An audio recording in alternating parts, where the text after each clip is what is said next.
Hi runners, Coach Elizabeth here. Today we are going to be talking about the fueling and hydration strategies for the Boston Marathon.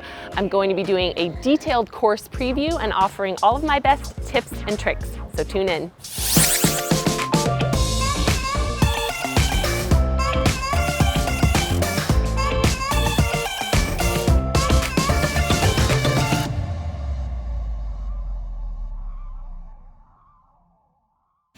So every race course is unique, and today I'm going to be talking about the Boston Marathon and giving you some specifics on how to kind of adjust your race fueling and hydration, which you should do for every specific race.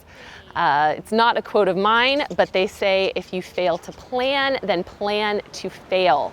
So I've done a little bit of the planning for you. All you have to do is kind of follow along, take some notes, and adjust your fueling and hydration accordingly. The key parts that I'm going to talk about today, which you can do with any race distance or race that you have coming up, whether that's London, Chicago, New York, is to look at the weather, take a look at the course map so you know kind of elevation gain or loss. You want to know where the aid stations are. You want to kind of consider the expo, and then as always for any race, look at that pre-race dinner and then that race morning breakfast. So the first variable I want to talk about today is the marathon or race expo. I like to call this kind of danger zone number one.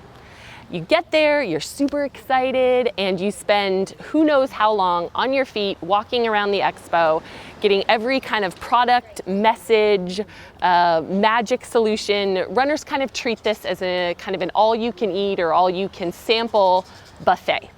It's somewhat dangerous in that you hear all of the best marketing claims, whether that's for a fueling product or a hydration product or some kind of super pill, that all of a sudden by the time you leave the expo, you think you need 1,000 new things. Now, it's fun to go to the expo and it's absolutely something that you should do. You should take as many samples as they'll give you, but use those in your next marathon, not in this one. So I cannot say this more emphatically.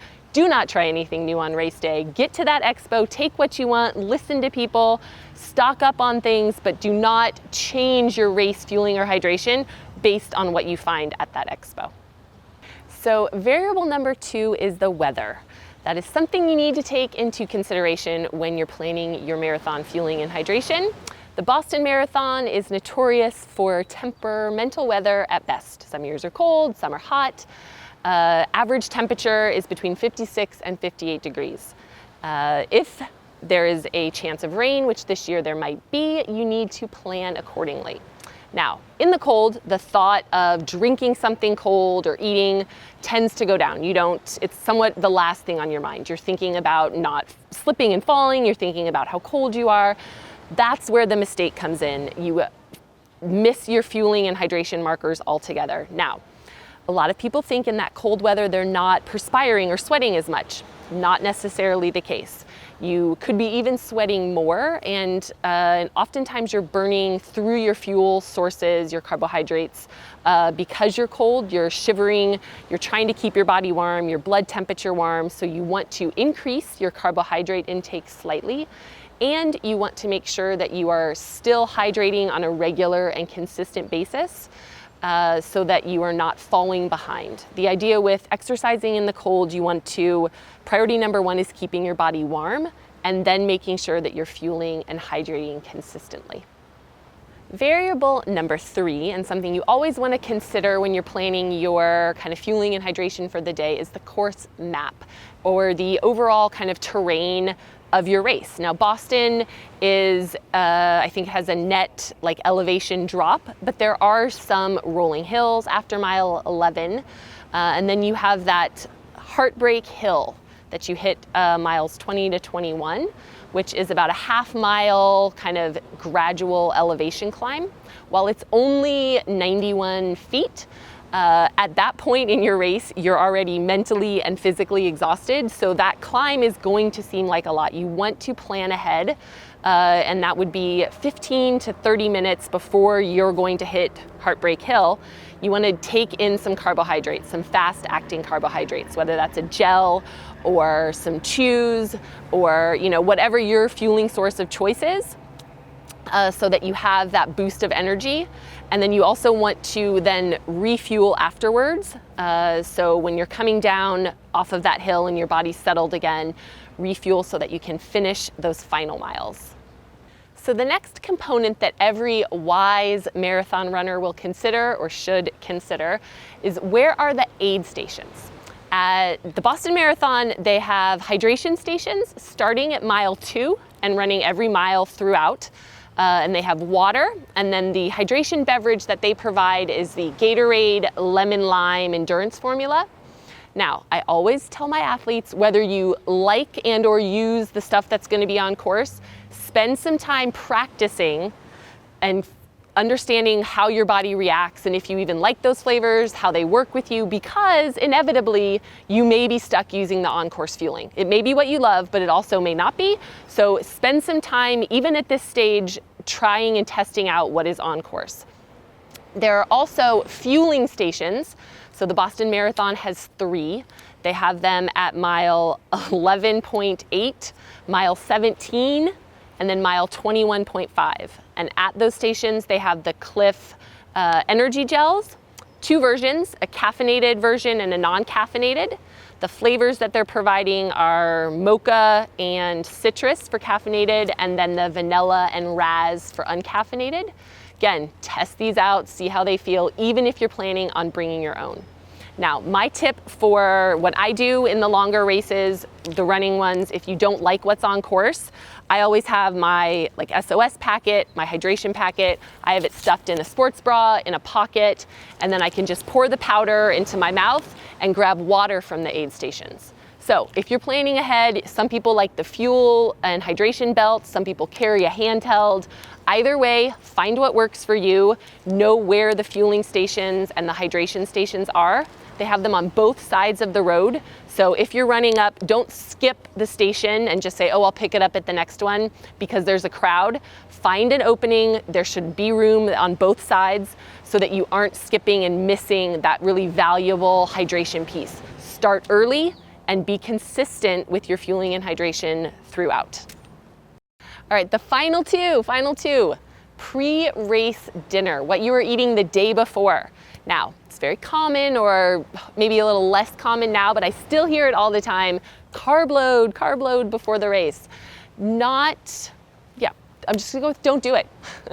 You want to be kind of topping off your glycogen stores 3 to 4 days before the race, and you want to balance them evenly. You don't want to have that one big meal, that big dinner the night before where you're eating a ton of food. That's not good for digestion, and it's really not going to give you any added benefit to help with your carbohydrate stores. So that pre-race dinner, you can even make it a pre-race big lunch and then a lighter dinner or a lighter snack, depending on how your digestive system works and what time you're thinking of going to bed. Now, we've done a whole video on race traveling nutrition, so you can check for that in our playlist.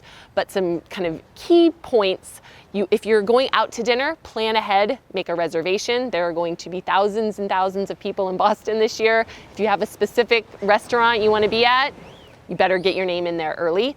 You can eat in your hotel room. You can go to somewhere like Whole Foods or one of those where you can make some of your own meals. The microwave in your hotel room, whatever, you can cook up some pretty good meals there. You want to make it basic. So this isn't the time to go and have that super huge loaded salad with all the fiber. I know you never thought you'd hear me say not to eat a salad, but the night before, probably not the best idea. Simple carbohydrates, easy to digest. You want your protein in there and kind of lower in fat. So that could be anything from potatoes or rice, something really easy like chicken or fish. If you are doing, you can add like some soy sauce or coconut aminos to add a little sodium. Really basic and plain. You'll have that celebratory meal after where you can eat whatever the heck you want. So go easy the day before your race. The last variable we have for marathon nutrition success is that race day breakfast that you want to make sure that you are taking time to eat. So Boston has a slightly later start. The elites go off around 9, the following waves go up through 11 a.m. even. So 3 to 4 hours before, you want to make sure that you're getting that carbohydrate-rich pre-race breakfast. Up to or around 100 grams of carbohydrates is a good idea. Adjust according to your nutrition needs, whether that's oatmeal, toast with almond butter. I like to do a roasted sweet potato, something substantial to tide you over and give your body time to digest. This is also when you want to have a hydration beverage, so your electrolytes beforehand, fill up a water bottle, be sipping on that. When you get to the race start, about 30 to 60 minutes before you're actually ready to go off, this is when you can maybe do that last little top off, depending on your energy needs, whether that's a banana. I like the UCAN bars. I find those really easy to digest. Some people like to do a gel, top off with the last little bit of water or a hydration beverage, and then you will be ready to go. Just make sure that you're eating something, especially because of that later Boston start. If you take one thing away from today, it's that I don't want you to jeopardize your performance by forgetting or not planning your nutrition, your hydration and fueling strategies. So optimizing your race day nutrition can help improve performance anywhere from 2 to 20%. Studies have shown that if you're that kind of 2.5-hour marathoner, gosh, wouldn't I love to be? If you're getting your nutrition right and it helps you 2%, that's a 2.5-minute gain. If you're coming in at that 4-hour mark and you have a 5% increase in performance, that's gonna give you 12 extra minutes, which could help you get under that 4-hour mark. So make sure that you plan ahead, go over everything we've talked about. Don't let the nutrition on race day deter you from having a really incredible, awesome day. Now go out there and kill it. There you have it, guys. Everything you needed to or wanted to know about Boston Marathon fueling and hydration. If you liked this video, click that like button. Leave us a comment down below. Are you going to be racing, or is someone you know? Try to find us. We will be there all weekend. We'll be on course, the run experience coming at ya. And be sure to subscribe to our channel so that you get all of these videos when they come out. See you in the next one.